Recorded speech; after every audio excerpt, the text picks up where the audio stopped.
I'm Richard Park with the UBM Canon Medical Devices Group, and I'm here at the MD&M West show in Anaheim, California, and I'm here asking attendees a couple of questions about policy issues affecting the medical device industry. What do you think is the most important policy issue affecting the medical device industry today, and why? Well, in the short term, I think it's the medical excise tax. I mean, a lot of companies are worried about the 2.3% costs that they have to reduce, and same thing. You know, a lot of folks are getting laid off as well. So I think that's going to be a hot topic on how to bring jobs and keep jobs here, and also help with the deficit. So.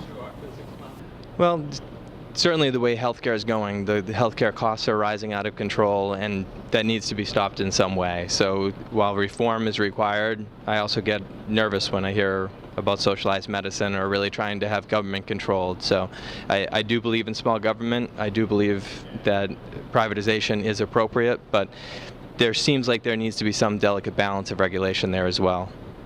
I think it's reimbursement.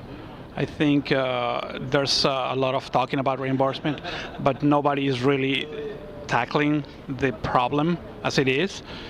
Some people start talking about it, they underestimate it, and at the end of the day, there's not really a resolution.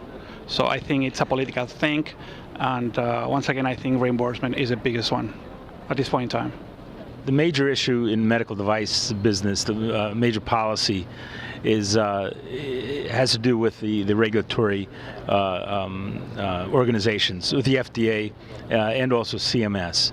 The reimbursement policies are getting more and more cumbersome, and as I said before, the way that the FDA is interpreting the regulations for medical devices is becoming more and more onerous. So, that's the biggest issue that the medical device business is facing today. I'm not expert on that aspect of it, but I think some modification in FDA regulations.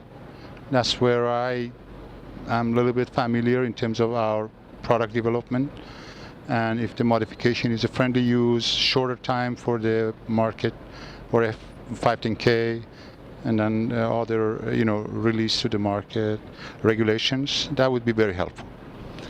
The policy that impacts the most is how to balance safety against innovation of technologies in the medical device manufacturer, balancing a fine balancing act between the two. Mm-hmm. Okay.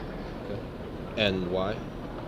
It's just advancing technology and the government, FDA, trying to keep up with the technology.